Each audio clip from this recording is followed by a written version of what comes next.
ছাব্বিশ সালে আইসিডিএসের প্রায় 16,000টি পদে নিয়োগ হতে চলেছে।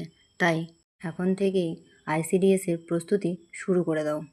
এই চ্যানেলে বাছাই করা গুরুত্বপূর্ণ প্রশ্নগুলি করানো হয়, তাই পরীক্ষার আগে এই প্রশ্নগুলি অবশ্যই প্র্যাকটিস করে যেও। আজকের ক্লাসটি শুরু করা যাক। আজকের ক্লাসের প্রথম প্রশ্ন হলো, লেবুতে কোন অ্যাসিড থাকে? এই প্রশ্নের উত্তর হয়ে যাবে সাইট্রিক অ্যাসিড থাকে। 2 নম্বর প্রশ্ন, কলকাতা কোন নদীর তীরে অবস্থিত? তো এই প্রশ্নের উত্তর কী হবে? হুগলি নদীর তীরে অবস্থিত। 3 নম্বর প্রশ্ন, ভারতের বৃহত্তম মালভূমি কোনটি? এই প্রশ্নের উত্তর হয়ে যাবে দাক্ষিণাত্য মালভূমি। 4 নম্বর প্রশ্ন, বঙ্গভঙ্গ আন্দোলন রদ হয় কত সালে? এই প্রশ্নের উত্তর হয়ে যাবে 1911 সালে। 5 নম্বর, সার্ক এর সদর দপ্তর কোথায় অবস্থিত? এই প্রশ্নের উত্তর হয়ে যাবে কাঠমান্ডুতে। আপনারা যারা আইসিডিএসের জন্য ফ্রি ক্লাস চাইছেন, অবশ্যই চ্যানেলটিকে সাবস্ক্রাইব করে দেবেন, কারণ এই চ্যানেলে সমস্ত রকম পরীক্ষার ফ্রি ক্লাস করানো হয়। যারা আইসিডিএসের জন্য প্রিপারেশান নিচ্ছেন তারা কমেন্টে অবশ্যই আইসিডিএস বলে লিখে দেবেন। আজকের ক্লাসের 6 নম্বর প্রশ্ন হলো, ভারতের বৃহত্তম হ্রদ কোনটি? তো এই প্রশ্নের উত্তর হয়ে যাবে চিল্কা হ্রদ। 7 নম্বর প্রশ্ন, তেঁতুলে কোন অ্যাসিড থাকে?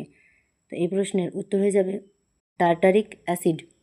8 নম্বর প্রশ্ন, গঙ্গার বৃহত্তম উপদ্বীপ কোনটি? এই প্রশ্নের উত্তর হয়ে যাবে যমুনা। 9 নম্বর প্রশ্ন, কোন নদীর মোহনায় সুন্দরবন বদ্বীপ গঠিত হয়েছে? তো এই প্রশ্নের উত্তর হয়ে যাবে গঙ্গা, ব্রহ্মপুত্র ও মেঘনা। 10 নম্বর প্রশ্ন, পৃথিবীর দীর্ঘতম নদী কোনটি? এই প্রশ্নে আছে পৃথিবীর দীর্ঘতম, তো এই প্রশ্নের উত্তর হয়ে যাবে নীলনদ। 11 নম্বর প্রশ্ন, নেতাজির জন্মদিন কবে? এই প্রশ্নের উত্তর হয়ে যাবে 23 জানুয়ারি।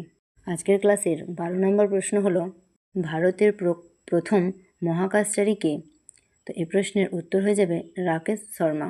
যদি প্রশ্নটি আসে ভারতের প্রথম মহিলা মহাকাশচারী কে, তখন হবে কল্পনা চাওলা। 13 নম্বর প্রশ্ন, ভারতের দীর্ঘতম বাঁধ কোনটি? তো এই প্রশ্নের উত্তর কী হবে না, ভারতের দীর্ঘতম বাঁধ হলো হীরাকুন্দ বাঁধ। আজকের ক্লাসটি যদি আপনাদের ভালো লেগে থাকে, অবশ্যই চ্যানেলটিকে সাবস্ক্রাইব করে দেবেন এবং লাইক, কমেন্ট এবং বন্ধুদের মাঝে শেয়ার করে দেবেন। 14 নম্বর প্রশ্ন হলো, যমুনা নদীর উৎপত্তি স্থল কোথায়? এই প্রশ্নের উত্তর হয়ে যাবে যমুনোত্রী হিমবাহ। প্রশ্নগুলি পরীক্ষার আগে ভালোভাবে দেখে যাবেন। আজকের ক্লাসের শেষ 15 নম্বর প্রশ্ন হলো, ভারতের বৃহত্তম নদী দ্বীপ কোনটি? এই প্রশ্নটি বহু পরীক্ষায় দেখা গিয়েছে, তো অবশ্যই এই প্রশ্নগুলি ভালো করে দেখে যাবেন। তো এই প্রশ্নের উত্তর হয়ে যাবে মাজুলি নদীদ্বীপ। পরীক্ষার আগে এই প্রশ্নগুলি একবার প্র্যাকটিস করে যেও, কারণ এই প্রশ্নগুলির মধ্যে থেকেই পরীক্ষাতে কোনো না কোনো অবশ্যই কমন পেয়ে যাবে। আজকের ক্লাস এখানেই শেষ। ধন্যবাদ।